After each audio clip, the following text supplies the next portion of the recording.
अध्याय 1 लैंडिंग के बाद ब्रेकअप हो जाता है। यहाँ चयन प्रणाली की खामी है। अजय और ताज की भरा उपन्यास। अगर आप दमित महसूस कर रहे हैं तो मुझसे मिलें, कृपया फॉलो करें और पढ़ें। आनंद लें। रात के समय एक आलीशान विला के अंदर हर जगह लालटेन और सजावट लगी हुई थी और विभिन्न गुब्बारों से घिरे 4 बड़े अक्षरों में हैप्पी बर्थडे लिखा हुआ था। जयांग येचेन, मैंने हुआशिया की नंबर 1 टीम यानी हुआन टीम में अपनी जगह पक्की कर ली है। मुझे लगता है कि हम दोनों का तालमेल अच्छा नहीं है। Kristalla Jumar avail Bathaka Katsamem, Hansa Kiakati Jaisi Sakita Kosaka Bahane, Najuka Naina Nats Valley Mahila Maya Rocky Kakako Nice Dakati Weboli. Hema. US उसने धीरे से अपनी आंखें ऊपर उठाई और उसकी निगाहें सामने खड़ी लड़की पर टिक गईं। उस चेहरे को देखते ही उसकी आंखें तेजी से सिकुड़ गईं। लिनवान। उसकी आंखें थोड़ी धुंधली थीं। एक पल पहले वह राक्षसों के झुंड द्वारा टुकड़े-टुकड़े किया जा रहा था। अगले ही पल वह उस समय में वापस पहुंच गया जब लिनवान ने उसे रिश्ता तोड़ लिया था। क्या ऐसा हो सकता है कि उनका पुनर्जन्म हुआ हो? जयांग येचेन की पलकें फड़क उठी, फिर उसका दाहिना हाथ थोड़ा कांपने लगा, मानो वह खुद को एक थप्पड़ मार लेना चाहता हो। हाँ, उसने खुद को ही एक थप्पड़ मार लिया। ऐसा सिर्फ इसलिए क्योंकि अपने पिछले जीवन में वह हुआशिया के नंबर 1 परिवार के युवा मुखिया थे। उनके पिता मार्शल गॉड थे, जो हुआशिया में सबसे शक्तिशाली थे और उनकी माता हुआशिया के नंबर 1 वित्तीय समूह को नियंत्रित करती थी। फिर भी ऐसी असाधारण पृष्ठभूमि होने के बावजूद उन्होंने परिवार द्वारा तय की गई शादी को विद्रोही ढंग से अस्वीकार कर दिया और एक साधारण पृष्ठभूमि से आने वाली लिनवान के प्यार में पड़ गए। विश्वविद्यालय में अपने 4 वर्षों के दौरान उसे डर था कि लिनवान उसकी सामाजिक स्थिति के कारण ही महसूस करेगी, इसलिए वह हमेशा एक सामान्य अमीर दूसरी पीढ़ी के व्यक्ति होने का दिखावा करता था। लिनवान ने कहा कि उसे मेहनती और महत्वाकांक्षी पुरुष पसंद है, इसलिए उसने 4 साल तक उसके साधना संसाधनों और दैनिक खर्चों का पूरा वहन किया। उन्होंने उसके पिता को कंपनी शुरू करने में मदद की, उसके भाई के लिए घर और कार खरीदी, उसे जेब खर्च दिया और उसकी मां को विला और विलासिता की वस्तुएं उपहार में दी। ये कुछ भी नहीं थे, ज्यादा से ज्यादा इनकी कीमत थोड़ी सी ही थी। हालांकि लिनवान ने यह भी कहा कि उनका सपना हुआशिया की नंबर 1 टीम में प्रवेश करना और मार्शल दाव के शिखर पर पहुंचना है। लेकिन अपनी इस रैंक प्रतिभा के बावजूद वह शीर्ष 10 टीमों की दहलीज तक भी नहीं पहुंच सकी। जयांग येचेन उसके सपने को टूटते हुए नहीं देख सकता था, इसलिए उसने अपने पहले साल से ही चुपके से 1 दर्जन से अधिक टीमें बना ली। 4 साल के अथक परिश्रम के माध्यम से उन्होंने अनगिनत संसाधनों का उपयोग करके यानुआन टीम को रैंकिंग में शीर्ष पर पहुंचाया। जैसे-जैसे स्नातक होने का समय नजदीक आता गया, ये सुनिश्चित करने के लिए कि लिनवान कानूनी रूप से यानुआन टीम में शामिल हो सके, उसने अथक परिश्रम किया। वह अक्सर लिनवान को यानुआन और अन्य शीर्ष टीमों के साथ बातचीत करने के अवसर प्रदान करता था और मीडिया का उपयोग करके उसकी ताकत को बढ़ावा देता था और उसकी पुष्टि करता था। उनके अथक नेटवर्किंग और मार्केटिंग प्रयासों के तहत लिनवान को एक ऐसी प्रतिभाशाली खिलाड़ी के रूप में जाना जाने लगा, जिसने समय से पहले ही हुआशिया की नंबर 1 टीम में अपनी जगह पक्की कर ली थी। इस बीच 4 साल तक उन्होंने सुबह 5 बजे काम शुरू करने और आधी रात को काम खत्म करने का जीवन व्यतीत किया। टीम के गठन के शुरुआती चरण में उन्हें कई तरह की समस्याओं से निपटना पड़ा और साथ ही लिनवान की इस शिकायत को भी सहना पड़ा कि वह उसके साथ समय नहीं बिताते, जिसके बाद उन्हें सोने से पहले 1 या 2 घंटे तक उसे मनाना पड़ता था। 4 साल में अत्यधिक काम के कारण उन्हें 1 दर्जन से अधिक बार अस्पताल में भर्ती होना पड़ा, लेकिन लिनवान उनसे मिलने कभी नहीं आई। उसने लिनवान के जन्मदिन का, जो उसके स्नातक समारोह के साथ पड़ रहा था, इस्तेमाल करके उसे उन उपहारों से आश्चर्यचकित करने का इरादा किया था जो उसने 4 वर्षों से अपनी टीम के साथ मिलकर तैयार किए थे। लेकिन इससे पहले कि वह कुछ बोल पाता, लिनवान ने उससे रिश्ता तोड़ दिया। तथाकथित प्यार की खातिर उसने लिनवान के परिवार को 4 साल तक सहारा दिया, यहाँ तक कि अपने माता-पिता और दोस्तों से भी उसका झगड़ा हो गया। ये सब उसने लिनवान के सपने को पूरा करने में मदद करने के लिए किया। अंत में उसकी सफलता में मदद करने के बाद उसे केवल यही सुनने को मिला कि हम एक दूसरे के लिए उपयुक्त नहीं हैं। जयांग येचेन ने अपने सामने खड़ी उस महिला को देखा, जो एक सफेद हंस जैसी दिखती थी और उसे घोर घृणा का अनुभव हुआ। ताली बजाओ, ताली बजाओ, ताली बजाओ। उन्होंने सराहना करते हुए कहा, अपने सपने को साकार करना और फिर 4 साल तक आपका समर्थन करने वाले संरक्षक को छोड़ देना। आपके तरीके वाकई प्रभावशाली हैं। उसके यिन और यांग वाले शब्दों को सुनकर लिनवान की पतली भौहें धीरे-धीरे सिकुड़ गईं और उसकी आंखों में क्रोध की एक झलक दिखाई दी। जयांग येचेन, तुम ऐसी बातें कैसे कह सकते हो? क्या एक प्रेमी होने के नाते ये तुम्हारे लिए सबसे बुनियादी बात नहीं है? तो अब तुम इसका इस्तेमाल मुझे धमकाने के लिए कर रहे हो, मुझे अपना उपकारक मानने पर मजबूर कर रहे हो और मुझे बेहतर भविष्य की ओर बढ़ने से रोक रहे हो। हे जयांग येचेन, तुम बस इसलिए जल रहे हो कि मैं यानुआन टीम में शामिल हो सकता हूं जबकि तुम स्नातक स्तर की योग्यता भी पूरी नहीं कर सकते। मैंने तुमसे जवानी के उन 4 सालों के लिए कोई मुआवजा नहीं मांगा जो तुम पर बर्बाद हो गए, फिर भी तुम मेरे साथ अपने योगदान की गणना कर रहे हो। भाई चेन, यू बिल्कुल सही थे, तुम तो बस एक नीच बदमाश हो जिसे सिर्फ अपनी ही परवाह है। लिनवान ने अपने होंठ काट लिए और तीव्र जीवन शक्ति से उसे घूरने लगी। मैं एक नीच बदमाश? जयांग येचेन को उसकी बातें हास्यास्पद लगी। आपके सपने को साकार करने में मदद करने के लिए मैंने पैसा और मेहनत खर्च की और यहाँ तक कि एक असंतुष्ट बोझ होने वाले जानवर की तरह व्यवहार भी किया। अंत में आप अपनी जीत का आनंद ले रहे हैं और मुझे एक नीच बदमाश कह रहे हैं। क्या तुम मेरी पीठ पीछे चुपके से ये चेन को अपना अगला साथी बनाने की योजना बना रहे हो? और आपने उसे अपना सबसे अच्छा पुरुष मित्र कहा, सचमुच बेशर्म। जयांग येचेन हंस पड़ा, उसका दिल अवाक रह गया और उसने ठंडे स्वर में कहा, इतना सब कहने की जरूरत नहीं है। क्या आपको ऐसा नहीं लगता कि मैं अब आपके जैसी स्वर की प्रिय पुत्री के योग्य नहीं रह गई हूँ? ये बहाने ढूंढने और सारा दोष मुझ पर डालने का क्या फायदा? उन्हें लिनवान की यानुआन टीम में शामिल होने की कोई परवाह नहीं थी। पर्दे के पीछे के बॉस के रूप में उन्हें टीम की मौजूदा स्थिति के बारे में पूरी तरह से स्पष्ट जानकारी थी। सही तौर पर वे गौरवशाली थे, हुआशिया में प्रथम स्थान पर थे और शक्तिशाली थे। असल में वे सिर्फ आलसी और निकम्मे लोगों का एक समूह थे जिन्होंने 4 साल में एक भी मिशन पूरा नहीं किया था और शीर्ष पर जबरदस्ती धकेले जाने के लिए पूरी तरह से उसके द्वारा प्रदान किए गए संसाधनों पर निर्भर थे, एक टीम से ज्यादा कुछ नहीं। मैं अब तुम्हारा समर्थन नहीं कर रहा हूं, इसलिए तुम वही रहो। आप लिनवान को अपने कानों पर विश्वास नहीं हुआ, उसने गुस्से में अपनी मुठियां भींच ली और उसकी आंखों में आंसू आ गए। जयांग येचेन, हम 4 साल से साथ हैं, क्या तुम नहीं जानते कि मैं किस तरह की इंसान हूं? मुझे बेहतर भविष्य की राह पर आगे बढ़ने से रोकने के लिए तुम मेरे बारे में ऐसा सोचते हो? कितनी बेशर्मी है। इतना कहकर लिनवान ने अपनी जेब से पैसों का एक गट्ठा निकाला, उसे उसके सामने फेंक दिया और गौर से देखने पर पता चला कि वह 30,000 रुपए का गट्ठा था। क्या तुम्हें मुझ पर खर्च किए गए पैसों से कोई परेशानी नहीं है? कितनी छोटी सोच है, लो इसे वापस ले लो। जयांग येचेन ने मेज पर रखे 30,000 रुपए पर नजर डाली और पूरी तरह से अवाक रह गया। इन 4 वर्षों के दौरान उसने उसे जो खेती के संसाधन उपलब्ध कराए, उनकी कीमत 1 अरब से अधिक थी। 1 दर्जन से अधिक टीमों के रखरखाव के खर्चों की तो बात ही छोड़िए, वह तो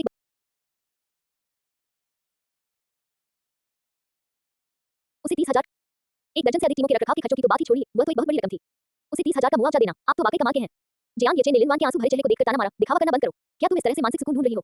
लिनवान एकदम स्तब्ध रह गई, ऐसा लग रहा था कि उसे जयांग येचेन की ऐसी प्रतिक्रिया की उम्मीद नहीं थी। पहले जब भी लिनवान रोने या नखरे दिखाने की संकेत देती थी, तो जयांग येचेन तुरंत नम पड़ जाता था। इस बार यह अलग क्यों था? जयांग येचेन के चेहरे पर दृढ़ संकल्प देखकर लिनवान ने अपने होंठ हल्के से काट लिए। वह यानुआन टीम की रिजर्व सदस्य थी, जो हुआशिया की नंबर 1 टीम थी। उसकी हिम्मत के बल पर उसका भविष्य उज्जवल था। इसके अलावा उसके सबसे अच्छे पुरुष मित्र ये चेंगी ने जयांग येचेन के बारे में बार-बार शिकायत की थी, ये कहते हुए कि वह भविष्य में उसके लिए बोझ बन जाएगा। अब ये बात सच प्रतीत हो रही थी। 4 साल में दूसरे स्तर तक पहुंचने के बावजूद वह स्नातक स्तर की योग्यता भी हासिल नहीं कर सका। वह पहले से ही चौथे स्तर की मार्शल मास्टर थी और पूरे स्कूल में शीर्ष 10 में शुमार एक प्रतिभाशाली छात्रा थी। जयांग येचेन जैसे निकम्मे व्यक्ति के पास कुछ पैसे होने के अलावा और कोई गुण नहीं था। भाई चेंगी सही थे, जयांग येचेन ही उनकी बाधा थी। बहुत बढ़िया, बहुत बढ़िया, तुम ब्रेकअप करना चाहते हो, है ना? मैं तुम्हारी इच्छा पूरी कर देता हूं। इन 4 सालों को मेरी आंखों की बर्बादी समझो। लिनवान ने गुस्से में केक को मेज पर पटक दिया, अपनी बाहें मोड़ ली और ऐसा भाव बना लिया जैसे कह रही हो, मैं गुस्से में हूं और मुझे शांत नहीं किया जा सकता। जयांग येचेन ने उसकी बातों को सुनकर मुस्कुराया, जिससे स्थिति पूरी तरह पलट गई थी और उसने अपना सिर थोड़ा सा हिलाया। अपने पिछले जीवन में मैं कितना मूर्ख था, एक दिव्य द्वितीय पीढ़ी के जीवन का आनंद लेने के बजाय 4 साल तक इस महिला के लिए आया और उसके सपनों की रक्षक बनकर इधर-उधर भागता रहा। धत तेरी की दिन, पता चला है कि होस्ट को जीवन का एक महत्वपूर्ण विकल्प चुनना है। लिफ्ट फ्लैश चॉइस सिस्टम सक्रिय हो रहा है। मेजबान, कृपया निम्नलिखित विकल्प चुनें। 1. अपने पिछले जीवन की तरह लिन वान से अपने 4 साल के रिश्ते पर विचार करने और ब्रेकअप न करने की विनती करो और क्षमा मांगने के लिए विभिन्न उपहार अर्पित करो। इनाम अल्टीमेट सिम्प की उपाधि। 2. अपने पिछले जन्म में आपने लिन वान के लिए बहुत कष्ट सहे। इस पुनर्जन्म में आप केवल आराम करना चाहते हैं और एक दिव्य द्वितीय पीढ़ी के अद्भुत जीवन का आनंद लेना चाहते हैं। बलपूर्वक विघटन करें, टीम का प्रबंधन छोड़ दें और लिन वान के परिवार को दी गई हर चीज को वापस ले लें। पुरस्कार सर्वोच्च श्रेणी का उपहार पैकेज। हम फ्लैट ले चॉइस सिस्टम सर्वोच्च श्रेणी का उपहार पैकेज। अपने मन में गूंजती उस अद्भुत दिन ध्वनि को सुनकर जियांग येचेन दंग रह गया। क्या ये रिबर्ट के लिए फायदेमंद है? दो विकल्प होने पर तो मूर्ख भी दो ही विकल्प चुनेगा। इस पुनर्जन्म में उसके दोनों माता-पिता शक्तिशाली थे और लिन वान के परिवार के लिए एटीएम बने रहना उसके लिए बहुत ज्यादा था। टीम का प्रबंधन करना छोड़ दें, इस कृतघ्न लिन वान को दी गई हर चीज वापस ले लें, सभी बंधनों से मुक्त हो जाएं और एक आरामदायक जीवन का आनंद लें। क्या ये बेहतर नहीं होगा? जियांग येचेन ने हल्की सी मुस्कान बिखेरी ठीक उसी समय जब वह लिन वान को चले जाने के लिए कहने ही वाला था। उसने देखा कि लिन वान ने दोपहर भर बड़ी मेहनत से तैयार किए गए बड़े केक पर एक नजर डाली। उसे निगल लिया और फिर ठंडे स्वर में कहा, केक खा लो, इस जन्मदिन के बाद हम अलग हो जाएंगे और हमारे बीच कोई संबंध नहीं रहेगा। लिन वान ने मेज पर रखी प्लास्टिक की छुरी को बड़े सलीके से उठाया और केक काटना शुरू कर दिया। जियांग येचेन ने चिढ़कर कहा, तुम वाकई अपनी किस्मत आजमा रहे हो। वह अचानक खड़ा हो गया, हाथ बढ़ाकर मेज के किनारे को पकड़ा और उसे जोर से पलट दिया। हमारा ब्रेकअप हो चुका है, फिर भी तुम क्यों खा रहे हो? धिक्कार है। क्लैंक। खाने की मेज धड़ाम से फर्श पर गिर पड़ी और बड़ी सावधानी से तैयार किया गया केक जमीन पर बिखरे कचरे में बदल गया। लिन वान की आंखें चौड़ी हो गईं, वह विश्वास से जियांग येचेन को घूर रही थी, उसके चेहरे पर कोई भाव नहीं था। बैठक कक्ष में कुछ देर के लिए सन्नाटा छा गया। जियांग येचेन, तुम्हें आखिर क्या हो गया है? उसके कानों में एक भयंकर दहाड़ गूंजी। जियांग येचेन की आंखें ठंडी पड़ गईं, उसकी निगाहें खड़ी लिन वान पर टिक गईं। लिन वान गुस्से से भरी हुई थी और उसे दोषी ठहराते हुए बोली, मुझे पता है कि ब्रेकअप तुम्हारे लिए मुश्किल है, लेकिन हम दोनों वयस्क हैं। क्या इस तरह बचकाना नखरे दिखाना जरूरी है? तुम्हारे पास अभी भी मेरे साथ अपना जन्मदिन मनाने का मौका है, लेकिन तुम इसे संजो नहीं रहे हो। भविष्य में ऐसा कोई अवसर नहीं मिलेगा। तुम और मैं दो अलग-अलग दुनिया के लोग होंगे। प्रश्नवाचक चिन्ह प्रश्नवाचक चिन्ह। जियांग येचेन गुस्से में हंसते हुए बोला, मैं आज जहां हूं वहां सिर्फ अपनी मेहनत की वजह से पहुंचा हूं और तुम दो अलग-अलग दुनियाओं की बात कर रहे हो। हाँ हाँ। उसने तिरस्कार भरी निगाहों से उसकी ओर देखा और स्पष्ट रूप से कहा, हम सचमुच तो अलग-अलग दुनिया के लोग हैं। मुझे तो पहले ही सीमा पार नहीं करनी चाहिए थी। वह हुआशिया के सबसे प्रतिष्ठित परिवार का युवा मुखिया था, जबकि लिन वान अभी भी अपनी आजीविका को लेकर चिंतित थी। इन दोनों दुनियाओं के बीच का फासला वाकई बहुत बड़ा था। अब तुम बाहर जा सकते हो। जियांग येचेन ने दरवाजे की ओर इशारा किया। लिन वान की आंखों में हैरानी साफ झलक रही थी, मानो उसे समझ नहीं आ रहा था कि जियांग येचेन का ऐसा व्यवहार क्यों हो गया है। लेकिन गुस्से में आकर उसने अपनी मुट्ठियां भींच ली और जियांग येचेन को मारने की इच्छा को दबा लिया। ठीक है, लेकिन मेरे जाने के बाद चाहे तुम मुझसे कितनी भी विनती करो, मैं वापस नहीं आऊंगा। कल रात के दीक्षांत समारोह में मैं सबके सामने तुमसे रिश्ता तोड़ दूंगी। हम्फ। लिन वान ने अपना सामान उठाया और पीछे मुड़े बिना उस आलीशान विला से बाहर निकल गई। जियांग येचेन ने लिन वान को गुस्से में बाहर जाते हुए देखा, उसके ब्रेकअप की धमकी की परवाह किए बिना उसने धीरे से अपना फोन उठाया। अंकल फैंग, मुझे किसी काम में आपकी मदद चाहिए। क्या बात है, छोटे मालिक? जियांग की आंखें सिकुड़ गईं। यान हुआन टीम और अन्य सभी टीमों के खाते फ्रीज कर दो। मेरे सम्मान के नाम पर जिन परिवारों ने उन्हें प्रायोजित किया है, उनसे कहो कि वे तुरंत अपना निवेश वापस ले लें। उनसे कहो कि या तो वे खुद पर निर्भर रहे या सीधे भंग हो जाएं। और हाँ, मैंने लिन वान को जो कुछ भी दिया था, वह सब वापस ले लो। दिन होस्ट ने ले फ्लैट विकल्प चुना है। इनाम एक सर्वोच्च श्रेणी का उपहार पैकेज। क्या आप इसे खोलना चाहेंगे? अध्याय 2 सुस्ती का विकल्प चुनना, सर्वोच्च पद को पुरस्कृत करना, अराजक शरीर। जैसे ही वह बटलर को निर्देश दे रहा था, सिस्टम की अद्भुत आवाज सुनाई दी। सर्वोच्च रैंक का गिफ्ट पैक, मुझे यह ऐसे ही मिल गया। इतना आसान। जियांग येचेन के दिल में खुशी की लहर दौड़ गई। अरे छोटे मालिक, आखिर हुआ क्या? फोन की दूसरी तरफ से आने वाली आवाज में घबराहट बढ़ गई। ऐसा लग रहा था मानो उसे अपने पहले के शब्द अविश्वसनीय लग रहे हों। अंकल फैंग, आपको चिंता करने की जरूरत नहीं है, बस जैसा मैं कहता हूं वैसा ही करें। जियांग येचेन ने अपने निर्देश पूरे करने के बाद फोन रख दिया और सिस्टम स्पेस में मौजूद सर्वोच्च श्रेणी के उपहार पैक पर अपनी निगाहें केंद्रित कर ली। सिस्टम, इस गिफ्ट पैक से क्या खोला जा सकता है? सर्वोच्च रैंक उपहार पैक, इसमें सर्वोच्च रैंक की प्रतिभाएं, साधना तकनीकें, आध्यात्मिक कलाकृतियां आदि निश्चित रूप से शामिल होंगी और साथ ही यादृच्छिक रूप से धन, औषधीय गोलियां, निम्न श्रेणी की वस्तुएं भी पुरस्कार के रूप में दी जाएंगी, जादुई कलाकृतियां इत्यादि। सिस्टम मेजबान द्वारा चुने गए सुस्ती के स्तर के आधार पर उपहार पैक को विभिन्न रैंक प्रदान करेगा, जिसमें सर्वोच्च रैंक उच्चतम होगा। वाह, सीधे उच्चतम रैंक से शुरुआत, बढ़िया सिस्टम है। जियांग येचेन ने हल्की सी मुस्कान के साथ कहा, गिफ्ट पैक खोलो।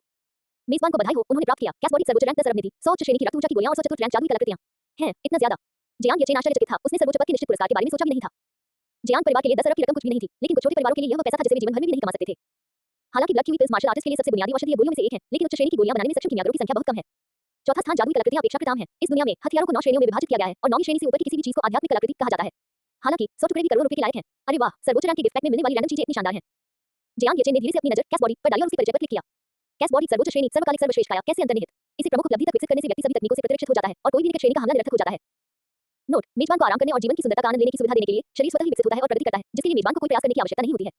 जियांग येचेन का चेहरा क्षण भर के लिए भावहीन हो गया। कैस बॉडी की आवाज तो अद्भुत थी, लेकिन स्वचालित साधना उससे भी कहीं अधिक अद्भुत थी। ये सचमुच स्नैकिंग सिस्टम कहलाने लायक है। इसमें एएफ की कल्टीवेशन भी शामिल है। बहुत बढ़िया, ये शानदार है। रुको, लेकिन ये सर्वोच्च पद कौन सा है? इस दुनिया में जहां मार्शल दाव प्रचलित है, जागृत शरीर, अलौकिक क्षमताएं और इसी तरह की चीजों को सामूहिक रूप से मार्शल आर्ट प्रतिभा के रूप में जाना जाता है और सर्वोच्च रैंक केवल एसएसएस रैंक है। कृपया निश्चित रहें, मेजबान, सर्वोच्च पद एसएसएस पद से कहीं अधिक श्रेष्ठ है। बस आराम करने पर ध्यान दें। क्या मेजबान कैस बॉडी को फ्यूजन करना चाहता है? ओह!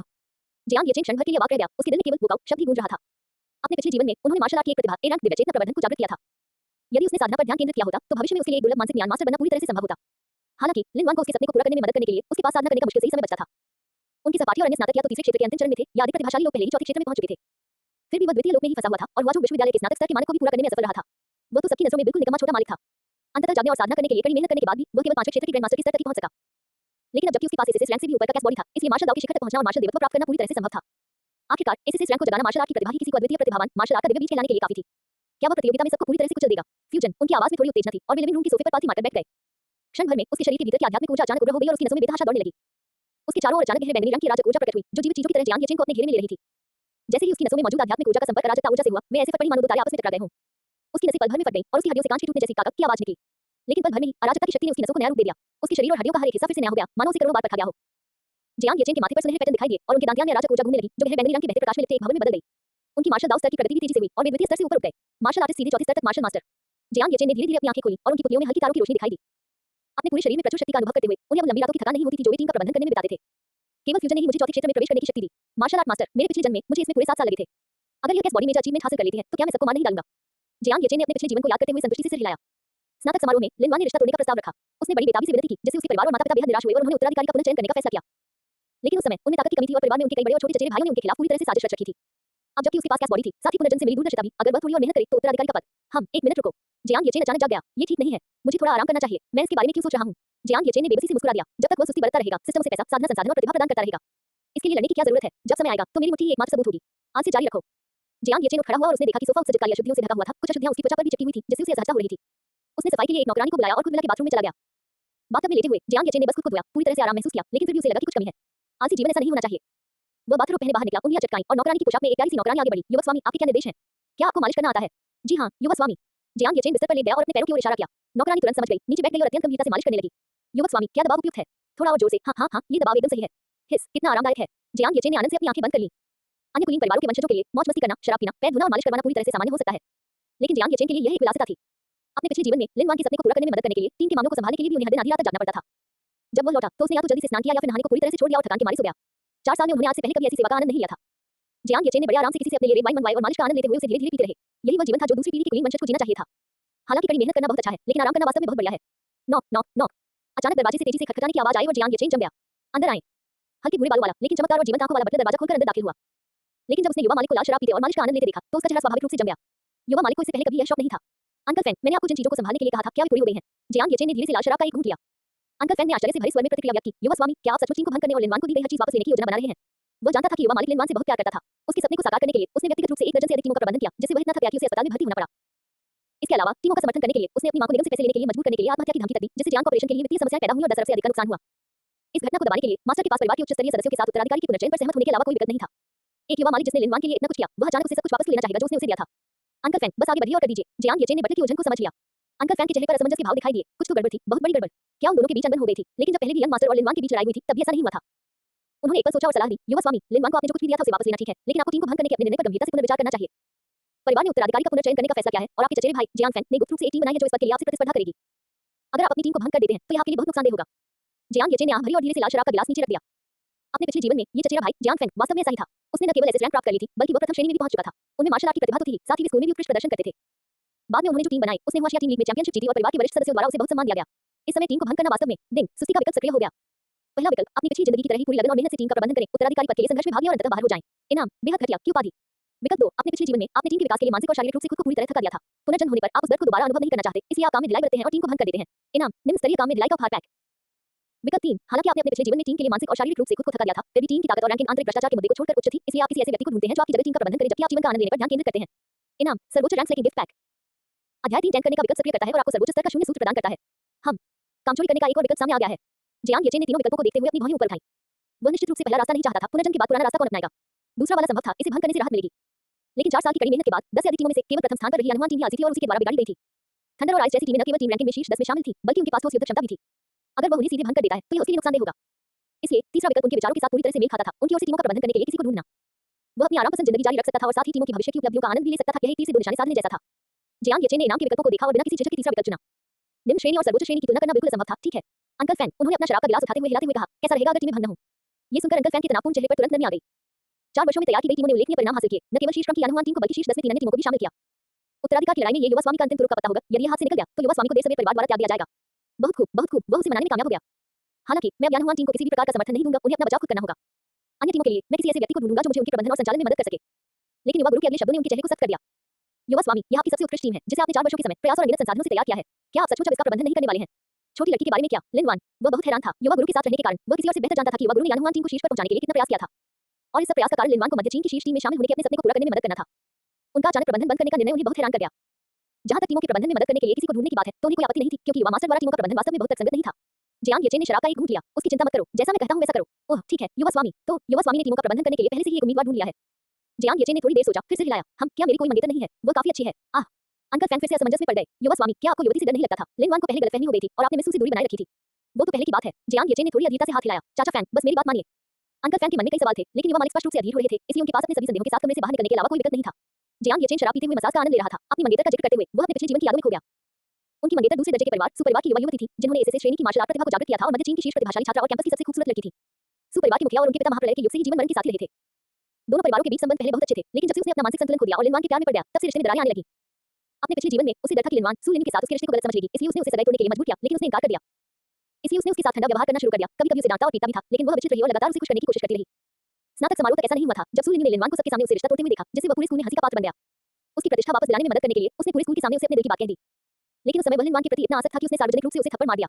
उसके बाद सु परिवार ने सगाई तोड़ने के लिए उनसे मुलाकात की। जियांग येचेन ने आह भरी, सच कहूं तो वह अपने पिछले जन्म में सचमुच एक बदमाश था। प्रतिभाशाली और अच्छे पारिवारिक पृष्ठभूमि वाली मंगेतर को छोड़कर लिनवान की चापलूसी करना। बहुत बढ़िया, जब सु लिन कल सुबह आएगा तो वह टीम प्रबंधन के मामले का उपयोग उनके संबंधों को मजबूत करने के लिए कर सकता है। जब जियांग येचेन सोच ही रहा था तभी सिस्टम का प्रॉम्प्ट आ गया। दिन मेजबान ने आलस करने के लिए एक विकल्प चुना है, जिसके बदले में आपको सर्वोत्तम श्रेणी का आलस उपहार पैकेज मिलेगा। क्या आप इसे खोलना चाहेंगे? खुला। मेजबान को प्राप्त हुई उपलब्धियों के लिए बधाई। शून्य शास्त्र सर्वोच्च श्रेणी 10 अरब धनराशि 100,000 उच्च श्रेणी की किवी संग्रहण औषधीय गोलियां। हम 100,000 उच्च श्रेणी की किवी का संग्रह औषधीय गोलियां। जियांग येचेन की पुतलियां सिकुड़ गईं। हालांकि किवी एकत्रण औषधीय गोलियां बुनियादी औषधीय गोलियां थी जिनका उपयोग स्वर्ग और पृथ्वी की आध्यात्मिक ऊर्जा को शीघ्रता से एकत्रित करने के लिए किया जाता था। एक उच्च श्रेणी के किवी संग्रह का मूल्य औषधीय गोलियों की कीमत लगभग 10 से 20,000 हो सकती है, इसलिए उनमें से 100,000 गोलियों की कीमत कम से कम एक अरब थी। अतिरिक्त 10 अरब डॉलर की धनराशि के साथ उनकी वर्तमान संपत्ति जियांग कॉर्पोरेशन के 1 महीने से अधिक के मुनाफे के बराबर थी। वह सारा पैसा खर्च नहीं कर सका, बिल्कुल भी खर्च नहीं कर सका। इस पैसे से उसे अपने पिछले जीवन में जेल गई थका देने वाली जिंदगी की भरपाई करनी थी और यह सब लिनवान के सपने के लिए था। जियांग येचेन के होठों पर मुस्कान आ गई और उसने आखिरकार सर्वोच्च श्रेणी की शून्य शास्त्र की प्रस्तावना की जांच की। शून्य शास्त्र सर्वोच्च श्रेणी शून्य सम्राट द्वारा निर्मित, इसमें अंतरिक्ष का सच्चा सार समाहित है और यह एक साधना तकनीक है जो अंतरिक्ष नियम को उसकी चरम सीमा तक विकसित कर सकती है। मुख्य गुप्त कलाएं, महान शून्य तकनीक, शून्य दफन शास्त्र, निश्चित कला, शून्य हस्त मुद्रा, शून्य आंख, शून्य दफन तलवार। मेजबान को आराम करने का बेहतर अनुभव प्रदान करने के लिए संवर्धन तकनीक के लिए स्वचालित संवर्धन सक्षम किया गया है।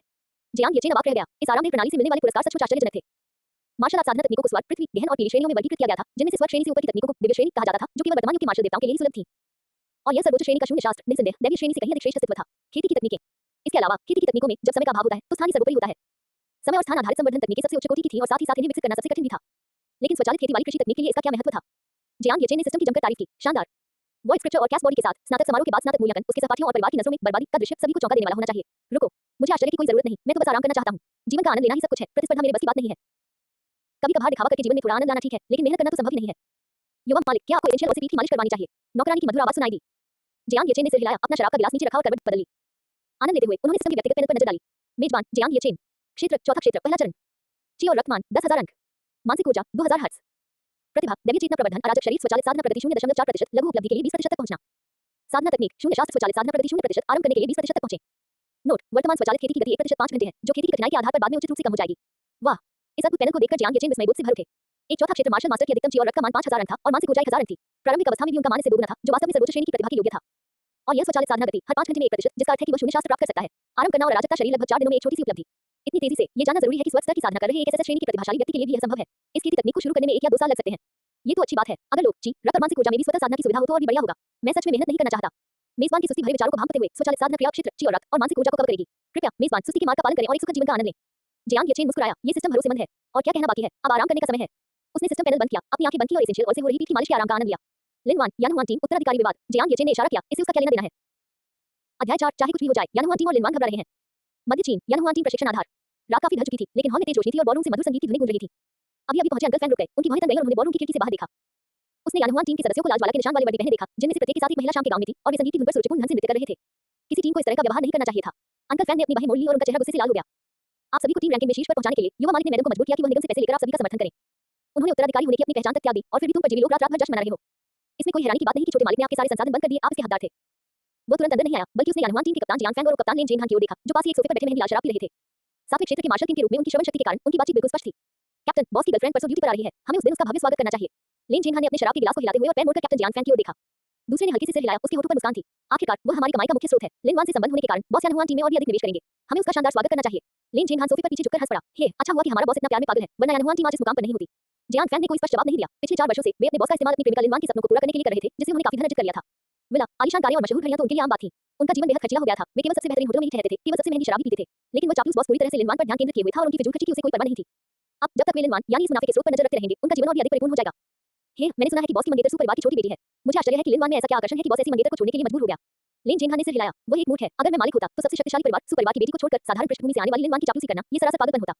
गाली देने के बाद उसने अपना शराब का गिलास उठाया और उसे पूरा पी लिया। जियांग फैंग ने उसे नहीं रोका। आखिरकार यह मालिक वाकई काफी मूर्ख और आसानी से धोखा खाने वाला था।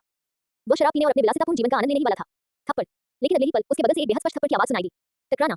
जियांग फैंग के हाथ में रखा लाल शराब का गिलास जमीन पर गिर गया। लिन जेनहान के चेहरे पर थप्पड़ का निशान देखकर वह वही जम गया। तुरंत ही यानहुआन टीम में मौजूद हर कोई जम गया। बॉलरूम में संगीत बंद हो गया और एक भयानक सन्नाटा छा गया। आसान फरामोश हो, छोटे मालिक ने तुम्हारा पालन पोषण करने के लिए इतना बलिदान दिया, फिर भी तुम न केवल फिजूल खर्ची करते हो बल्कि चुपके से उनका अपमान भी करते हो। चाचा फैंग की आंखें गुस्से से चौड़ी हो गई और उन्होंने हाथ उठाकर जियांग फैंग को फिर से थप्पड़ मारा। बाद वाला व्यक्ति और लिन जेनहान पूरी तरह से स्तब्ध रह गए। उनके दिमाग ने काम करना बंद कर दिया। जियांग फैन, मैं आपको आधिकारिक तौर पर सूचित कर रहा हूं कि युवा मालिक अब यानहुआन टीम में एक पैसा भी निवेश नहीं करेंगे और सभी खाते फ्रीज कर दिए जाएंगे। मैं लोगों को बेचकर टीम के फंड से खरीदी गई हर चीज को व्यक्तिगत रूप से वापस ले लूंगा। बूम। ऐसा लग रहा था मानो यानहुआन टीम के सभी सदस्यों के दिमाग में एक बम फट गया हो और वे अविश्वास भरी नजरों से बटलर फैन को देख रहे थे। जियांग फैन अपने चेहरे के दर्द को भूलकर झट से खड़ा हो गया। बटलर फैन, हमारा ऐसा कोई इरादा नहीं था, बस। उसने गुस्से का किया और लेन जेंगहान को घूरकर देखा, फिर हाथ उठाकर उसे थप्पड़ मार दिया। थप्पड़। उसने लेन जेंगहान को उसी की दवा चखा दी। लेन जेंगहान ने अविश्वास से अपना चेहरा ढक लिया। कैप्टन, आप क्या कर रहे हैं? मैं क्या कर रहा हूं? तुमने बॉस का अपमान किया और तुम मुझसे पूछ रहे हो कि मैं क्या कर रहा हूं? जाओ ट्रेनिंग ग्राउंड पर 100 चक्कर लगाओ। जियांग फैन ने दहाड़ मारी और एक अटपूर्ण नजर डाली। लेन जेंगहान झट से उठा और दरवाजे की ओर भागा। बटलर फैन, टीम के सदस्यों को ठीक से प्रबंधित न कर पाने की गलती मेरी है। मैं कल खुद बॉस से माफी मांगूंगा। अंकल फैन ने ठंडी सांस ली। वे स्वाभाविक रूप से जियांग फैन के नाटक को समझ गए थे। कोई जरूरत नहीं, मैंने अभी जो कहा वही यंग मास्टर का इरादा था। या तो तुम अपने पैरों पर खड़े हो जाओ या फिर सीधे-सीधे अलग हो जाओ। युवा मालिक को अब तुम्हारी कोई परवाह नहीं होगी। अंकल फैन के बोलने के बाद उन्होंने यानहुआन टीम के सभी सदस्यों की ओर इशारा करते हुए कहा, आप सभी को अपना ख्याल रखना चाहिए। Buttler fan. जियांग फैन आगे बढ़कर उसे रोकना चाहता था, लेकिन सातवें स्तर के मार्शल किंग को रोकना उसके बस की बात नहीं थी। वह बस देखता रह गया जब तक बटलर फैन उसकी नजरों से ओझल नहीं हो गया। वह बहुत असमंजस में था। बॉस ने अचानक यानहुआन टीम में निवेश करना क्यों बंद कर दिया? कैप्टन, आखिर हो क्या रहा है? क्या बटलर फैन ने जो कहा वह सच है? हमने कुछ भी गलत नहीं किया, तो बॉस हमें क्यों छोड़ देगा? कैप्टन, पहले बॉस हमेशा हमें व्यक्तिगत रूप से सूचना देने आते थे। बॉस का इरादा बिल्कुल भी ऐसा नहीं है। ये सुनकर जियांग फैन ने तुरंत प्रतिक्रिया दी और बॉस से संपर्क करने के लिए अपना फोन निकाला। लेकिन कई प्रयासों के बाद भी कॉल कनेक्ट नहीं हो पाई। बॉस ने उसे ब्लैकलिस्ट कर दिया था। जियांग फैन अपनी जगह पर जम गया। दूसरों ने भी कोशिश की, लेकिन नतीजा वही रहा। इस अचानक हुए बदलाव ने सभी को स्तब्ध कर दिया। कैप्टन, बॉस हुआ जो विश्वविद्यालय में पढ़ाई कर रहे हैं। कल रात लिनवान का स्नातक समारोह है और बॉस निश्चित रूप से वहां मौजूद रहेंगे। लिन जेंगहान, जिसका चेहरा सूर्य के सिर की तरह सूजा हुआ था, अचानक बोल पड़ा। ये सुनकर जियांग फैन को लगा मानो उसे जीवन रक्षक तिनका मिल गया हो और उसने तुरंत आदेश दिया, जल्दी करो, स्कूल से संपर्क करो, हम दीक्षांत समारोह में जा रहे हैं। हुआ जो शहर, मिला क्षेत्र। 18 जन्मदिन मुबारक हो और जियांग येचेन इस बोझ से छुटकारा पाने के लिए बधाई हो। चमकीले सूट पहने, लंबे और सीधे कद के येचेन ने फूलों का गुलदस्ता पकड़ रखा था और उनके चेहरे पर हल्की सी मुस्कान थी। लिनवान ने घबराकर अपनी सफेद पोशाक को कसकर पकड़ लिया और शर्माते हुए फूल स्वीकार किए। भाई चेन यू, आप बिल्कुल सही थे। जियांग येचेन एक घिनौना खलनायक है। मुझे बेहतर भविष्य की तलाश करने से रोकने के लिए वह वास्तव में चाहता था कि मैं उसे एक उपकारी के रूप में पूजूं। ये चेंगी ने मुस्कुराते हुए सिर हिलाया। उनकी आवाज में थोड़ी कोमलता थी और उन्होंने एक नाजुक उंगली बढ़ाते हुए कहा, इसलिए मैंने तुम्हें बहुत पहले ही उसे छोड़ने के लिए कहा था। अब तुम एक प्रतिभाशाली व्यक्ति हो जिसे यानहुआन टीम में तेजी से पदोन्नत किया गया है। यानहुआन टीम में मिलने वाला व्यवहार सभी टीमों में सबसे अच्छा है। मैंने सुना है कि टीम के सदस्यों के लिए विला और लग्जरी कारें आम बात है। लिनवान की आंखें चमक उठी। ये सुनकर उसकी बची खुची झिझक गायब हो गई। एक बार यानहुआन टीम में शामिल हो जाने के बाद जियांग येचेन के मामूली पैसों की परवाह कौन करेगा? इसके अलावा उसकी सबसे अच्छी दोस्त की चेंगी मध्य चीन के एक द्वितीय श्रेणी के परिवार, ये परिवार की युवा मुखिया थी जिसे अपार समर्थन प्राप्त था। जियांग येचेन के बिना, इस बोझ के बिना, वह और ऊंचाइयों को छू सकती थी। भाई चेन यू, मुझसे गलती हो गई। अगर मुझे पता होता कि जियांग येचेन ऐसा व्यक्ति है, तो मैं उससे बहुत पहले ही रिश्ता तोड़ लेती। लिनवान ने कड़वाहट से कहा, जियांग येचेन सचमुच घृणित है। अगर वह मुझसे प्यार करता, तो उसे मुझे जाने देना सीख लेना चाहिए था, न कि मुझे बेहतर भविष्य की ओर बढ़ने से रोकना चाहिए था। भाई चेन यू, कल रात दीक्षांत समारोह में मैं आपकी बात मानकर सबके सामने जियांग येचेन से रिश्ता तोड़ दूंगी। ये चेन यू के होठों पर मुस्कान आ गई। उसकी मोहक आंखों में एक तीखी चमक छिपी हुई थी और उसने प्रशंसा करते हुए कहा, 18 ये तुम्हारे जीवन का सबसे अच्छा निर्णय होगा। हम, भाई चेन यू, फूलों के लिए धन्यवाद। मैं अब वापस जा रहा हूं। लिनवान ने फूलों को थामे रखा, उन्हें छोड़ने में असमर्थ थी। ये चेन यू को अलविदा कहा और जियांग येचेन द्वारा उसे दिए गए विला में जाने के लिए मुड़ गई। मैं वापस आ गया हूं। लेकिन जैसे ही उसने दरवाजा खोला, उसने देखा कि बैठक कक्ष में कई लोग खड़े थे। लिनवान जम सी गई और उसके परिवार के चारों ओर मौजूद अंगरक्षक भी मुड़कर देखने लगे। उसने उनमें से एक को पहचान लिया, वो जियांग येचेन का बटलर अंकल फैंग था। अचानक उसके मन में क्रोध का ज्वार उमड़ आया। जियांग येचेन, तुम सचमुच नीच और बेशर्म हो। मैंने अभी तुमसे रिश्ता तोड़ा है और तुम पहले से ही मेरे परिवार को धमकाने के लिए लोगों को भेज रहे हो, मुझे वापस आने के लिए मजबूर कर रहे हो। लिनवान गुस्से से अंकल फैंग के पास गई और उन्हें थप्पड़ मारने के लिए अपना हाथ उठाया। वापस जाओ और जियांग येचेन को बता दो, मैं ऐसा नहीं करूंगा। लेकिन इससे पहले कि उसका हाथ जमीन पर पड़ता, अंकल फैंग ने उसकी पीठ पर एक थप्पड़ मारा, जिससे वह 2 बार घूम गई और फिर उसने अपना संतुलन वापस पाया। लिनवान दंग रह गई। उसकी हिम्मत कैसे हुई उसे मारने की? छोटी श्रीमती लिन, छोटे मालिक ने हमें पिछले 4 वर्षों में आपके परिवार को दी गई हर चीज वापस लेने का निर्देश दिया है। यह विलाप आपका नहीं है। कृपया आप और आपका परिवार यहां से चले जाएं। अंकल फैंग ने संपत्ति का दस्तावेज और कई अन्य दस्तावेज हाथ में लिए हुए थे और उन्हें लिनवान के चेहरे पर फेंक दिया। लिनवान का चेहरा पल भर में जम गया और उसने अविश्वास से भरी आंखों से ऊपर देखा।